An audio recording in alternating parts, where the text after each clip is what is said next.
Snake, Zadornov has disappeared from his cell. What? You're kidding, right? Afraid not. You got a new mission. Find Zadornov. Snake, Zadornov's disappeared from his cell again. Find him.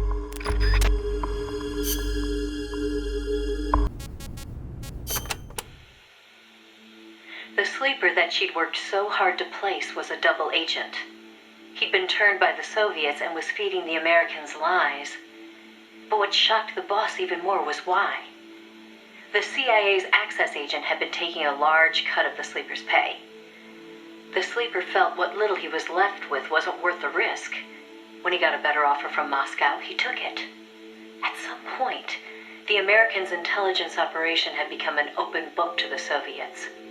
And contrary to what the sleeper had been reporting, the Soviets' manned spaceflight technology was quite advanced. It wasn't until she infiltrated OKB-1 herself that the boss learned the truth about Sputnik 5.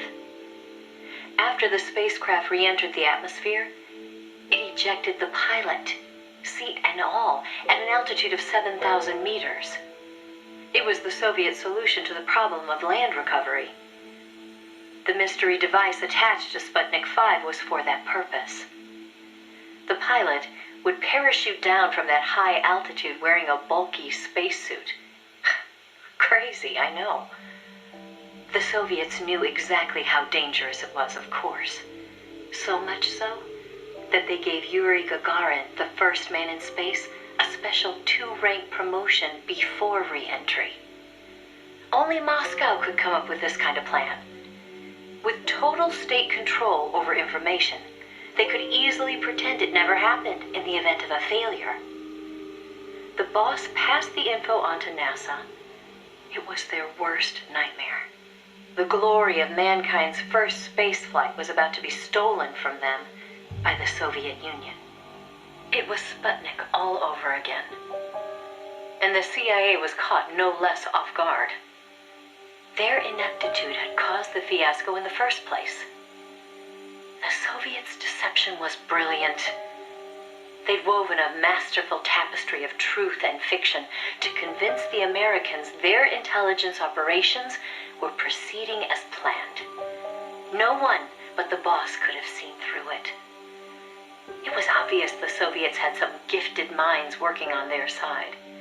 But that certainly didn't excuse the CIA's massive failure.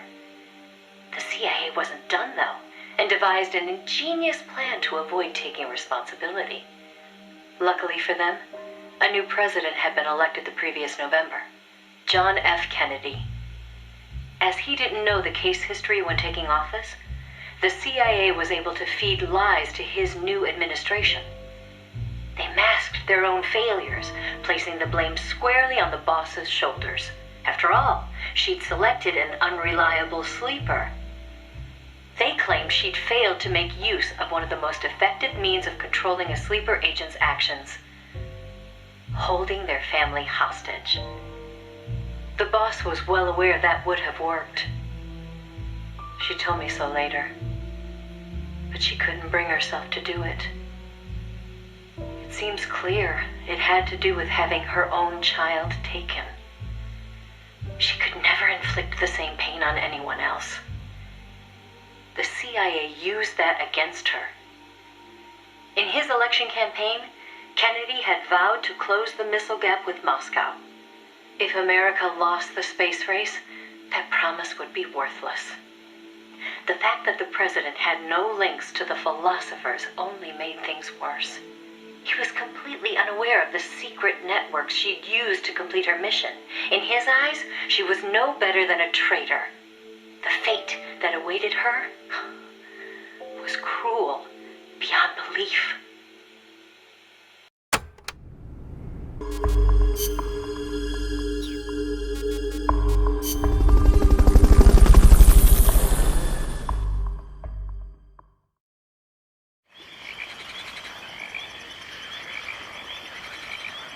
Find Zadornov and bring him back here with Fulton Recovery.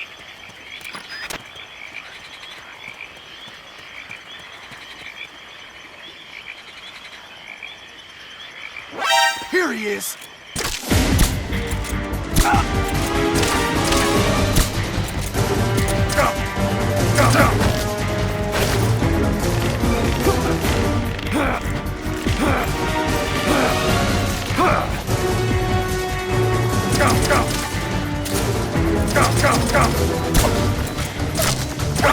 found the enemy! Send backup! Understood. Dispatching reinforcements now.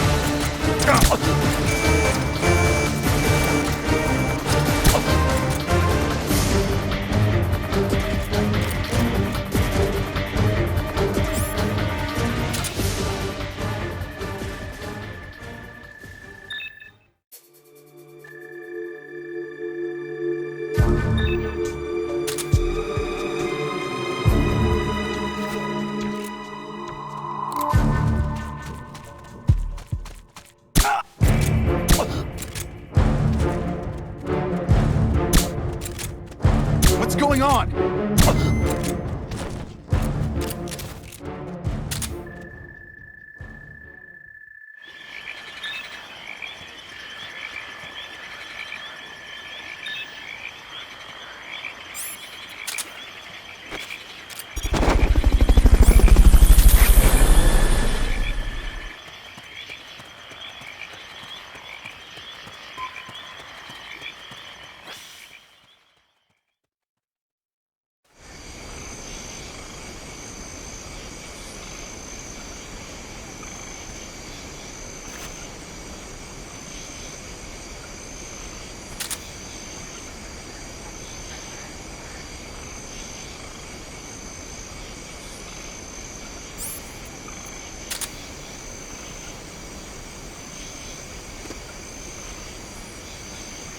Somebody there?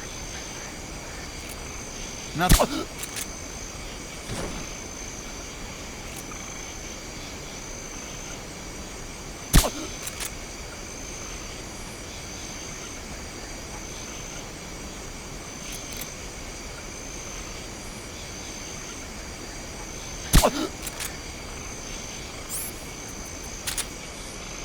Where the hell'd Zadornov go this time? I'm sick of him and his walks.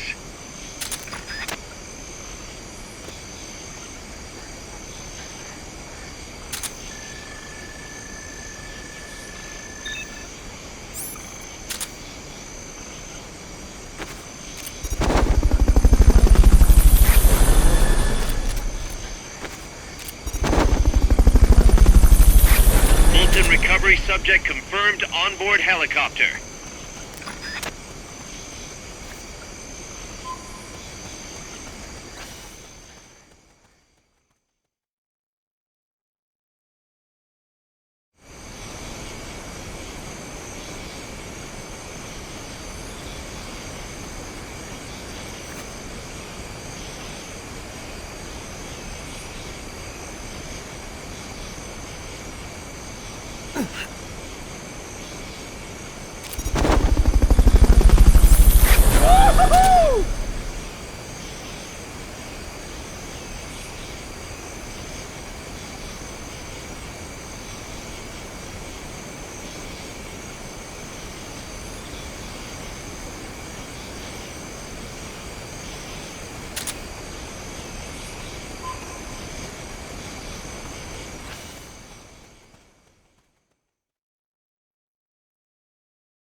Fulton recovery helicopter is complete.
Freeze. Down!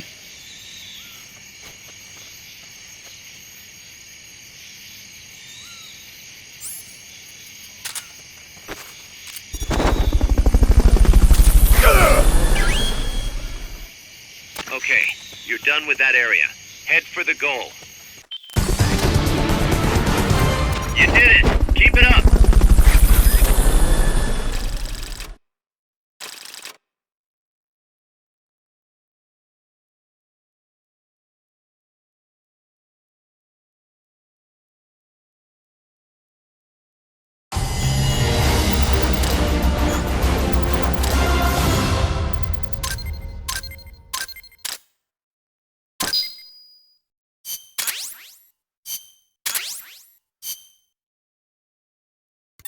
Found our friend, Kaz. Damn it!